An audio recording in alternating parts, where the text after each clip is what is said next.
வணக்கம் பகலே. உங்ககிட்ட ATM card இருக்கா? கண்டிப்பாக இந்த வீடியோவை ஸ்கிப் பண்ணாமல் முழுமையாக பாருங்கள். எந்த பேங்குமே இந்த உண்மையை உங்ககிட்ட சொல்ல மாட்டாங்க.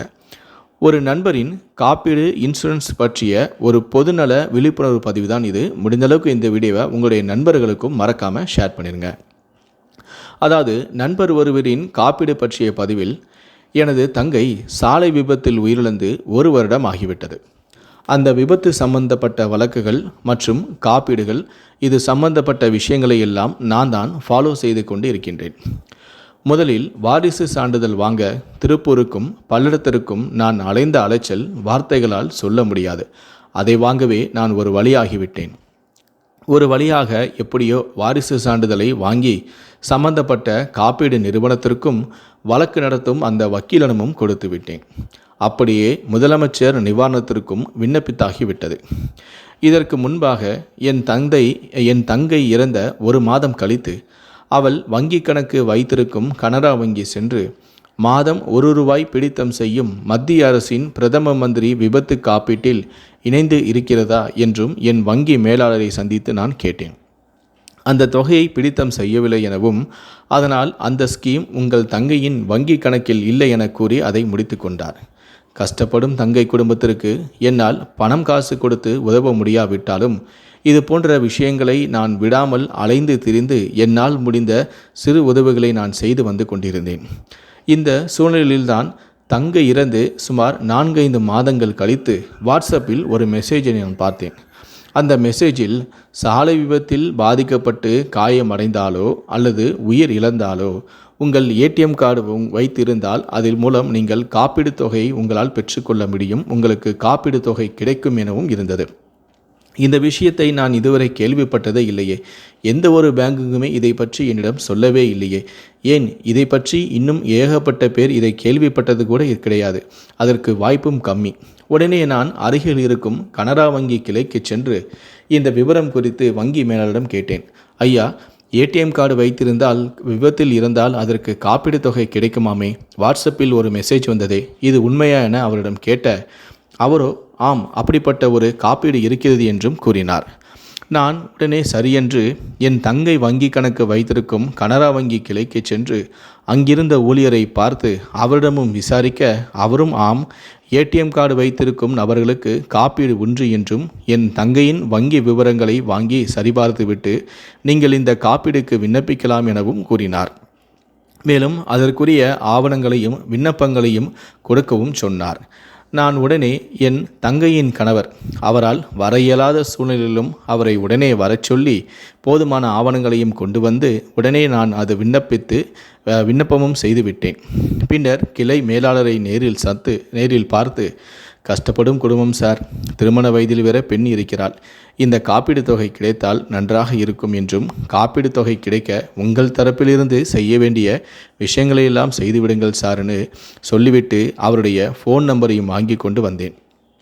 அதன் பிறகு அவ்வப்போது அவருக்கு ஃபோன் செய்து, காப்பீடு விஷயம் என்னாச்சு சார், விண்ணப்பம் என்று கேட்டுக்கொண்டே நான் இருப்பேன். அவரும் நான் பார்த்து சொல்கிறேன் சார் என நான் ஒவ்வொரு முறையும் ஃபோன் செய்த போதெல்லாம் இதையே சொல்லிக்கொண்டே இருந்தார். இப்படியே காலமும் கடந்தது. நான் அடிக்கடி நேரில் சென்று அவரிடம் விவரத்தையும் விசாரித்தும் வந்தேன். பின்னர் நேரில் 2 முறை சென்று விவரம் கேட்க அது கிணற்றில் போட்ட கல்லாகவே கிடந்தது. இதற்கிடையில் கடந்த வாரம் ஃபோன் செய்து கேட்கும்போது அவர் ஒரு அதிர்ச்சியான தகவலை சொன்னார். அதாவது, உங்கள் விண்ணப்பம் நிராகரிக்கப்பட்டுவிட்டது என்றும், விபத்து நடந்து 90 நாட்களுக்குள் விண்ணப்பித்து இருக்க வேண்டும் என்றும் அந்த இன்சூரன்ஸ் நிறுவனத்திலிருந்து மெயில் வந்துள்ளது எனவும் அவர் கூறினார். நான் அதிர்ச்சியானேன். மீண்டும் அவரிடம் கேட்டேன், சார், என் தங்கை இறந்து 1 மாதம் இருக்கும்போதே பிரதம மந்திரி காப்பீடு பற்றி நான் விசாரிக்க உங்களிடம் வரும்போதே நீங்கள் இந்த ஏடிஎம் காப்பீடு பற்றி கூறியிருந்தால் நான் அப்போதே விண்ணப்பித்து இருப்பேனே. ஏன் வங்கியின் மேலாளராக இருக்கும் உங்களுக்கு என் தங்கை விபத்தில் இறந்துவிட்டார் என்றும் விவரம் என்னிடம் கூறி காப்பீடு பற்றியும் விசாரிக்கும் போது, அந்த காப்பீடு இல்லைங்க, பரவாயில்லை, ஏடிஎம் காப்பீடு இருக்குங்க, அதுக்கு உடனே நீங்கள் அப்ளை பண்ணுங்க என்று ஏன் சொல்லவில்லை என கேட்டேன். அதை விண்ணப்பிங்கள் என்று நீங்கள் சொல்லியிருக்கலாமே எனவும் கேட்டேன். ஏன் உங்களுக்கு ஏடிஎம் காப்பீடு பற்றி தெரியாதா எனவும் கேட்டேன். அப்படின்னு நான் அவரிடம் கேட்க, அவரோ மலுப்பலாக பேசி, இல்லைங்க சார், 90 நாட்களுக்குள் நீங்கள் விண்ணப்பித்து இருக்கணும். நீ என்று அந்த பழைய பல்லவியை திரும்ப திரும்ப படித்து கொண்டே இருந்தார். நானும் விடாமல் வங்கி வாடிக்கையாளர்களுக்கு இது போன்று பயந்தரும் விஷயங்களை பற்றி ஏன் எந்த வங்கியும் கூறுவதில்லை என கேட்டேன். நீங்களும் அப்படித்தான் சார் இருக்கிறீங்க என வருத்தப்பட்டும் சொன்னேன். கஷ்டப்படும் சூழ்நிலையில் உள்ள என் தங்கை மகளுக்கு அவளுடைய திருமண காரியங்களுக்கு இந்த தொகை பயன்படும் தான் நான் இவ்வளவு மெனக்கிட்டேன். அந்த தொகை எப்படியும் கிடைத்துவிடும் என நான் ஆசையும் பட்டேன். அதுவும் இப்போது இல்லைன்னு ஆகிடுச்சு சார். ரொம்ப நன்றி சார்னு சொல்லிட்டு நான் ஃபோனை வைத்து விட்டேன். இப்போது ஒரு சில விஷயங்களை நான் இங்கே முன் வைக்கின்றேன். அதாவது வங்கிகளில் பிரதம மந்திரி காப்பீடு திட்டம், ஏடிஎம் காப்பீடு வைத்திருக்கும் வங்கி வாடிக்கையாளருக்கான காப்பீடு திட்டம் பற்றி அறிந்தவர்கள் எத்தனை பேர்?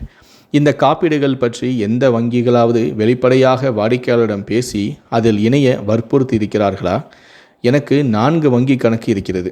எந்த வங்கியுமே அதன் ஊழியர்களோ இது போன்ற விஷயத்தை என்னிடம் கூறியதே இல்லை. மக்கள் பெரும்பாலும் அறியாத இந்த விஷயங்களை பற்றி வங்கிகள் அக்கறை காட்டாமல் இருப்பது ஏன்? அப்படியே அறிந்தும் விண்ணப்பித்தாலும் அந்த வங்கியுடன் டைஅப் வைத்துள்ள காப்பீடு நிறுவனங்கள் அந்த விண்ணப்பங்களை பெரும்பாலும் ஏதோ ஒரு காரணத்தை சுட்டிக்காட்டி நிராகரிப்பதிலேயே குறியாக இருப்பது ஏன்? ஒரு மரணம் நிகழ்ந்த குடும்பத்தில், அதுவும் விபத்தில் மரணம் அடைந்தவர்களின் குடும்பத்தில் உள்ள நெருங்கிய உறவுகள் அந்த துன்ப நிகழ்வில் இருந்து மீண்டு வர எவ்வளவு நாட்கள் ஆகும் என்ற ஒரு உளவியல் ரீதியான ஒரு விஷயத்தை கூட நினைத்து பார்க்காமல் 90 நாட்களில் விண்ணப்பிக்க சொல்வது எந்த மாதிரியான நடைமுறை? என் தங்கை விஷயத்தில் வாரிசு சான்றிதழ், பிரேத பரிசோதனை அறிக்கை கிடைக்கவே 4 மாதத்திற்கு மேல் ஆகிவிட்டது. கார் லோன் மேலா, வீட்டுக்கடன் லோன் மேலா, ஒரு பவுனுக்கு அதிக பணம், குறைந்த வட்டி என்று விளம்பரம் பாதைகளை வங்கிக்கு உள்ளேயும் வெளியேயும் வைத்து விளம்பரப்படுத்தும் வங்கிகள் இது போன்ற காப்பீடுகள் பற்றி விவரங்களை விளம்பரப்படுத்தி வைக்க முன் வருவதில்லை ஏன்? அதே வேளையில் வங்கி வாடிக்கையாளரிடம் இது பற்றி ஒரு விழிப்புணர்வு செய்யவோ காப்பீடு திட்டத்தில் இணையவோ சொல்வது இல்லையே என்பதுதான் எனக்கு வேதனையான விஷயமாக இருக்கிறது.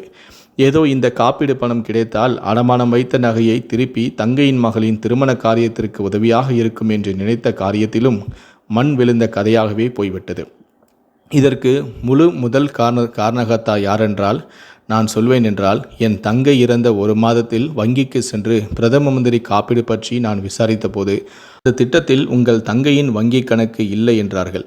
விபத்தில் இறந்த உங்கள் தங்கையின் ஏடிஎம் கார்டுக்கு காப்பீடு இருக்கிறது என்று என்னிடம் சொல்லாமல் மறைத்த அந்த வங்கி மேலாளர்தான் என்று நான் உறுதியாக சொல்வேன்.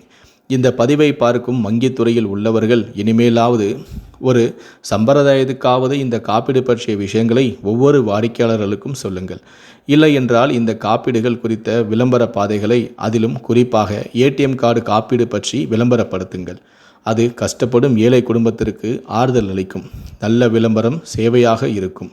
நண்பர்களே, முடிந்தளவுக்கு இந்த வீடியோவை மற்றவங்களுக்கும் ஷேர் பண்ணி ஒரு விழிப்புணர்வை ஏற்படுத்துங்க. நன்றி, வணக்கம்.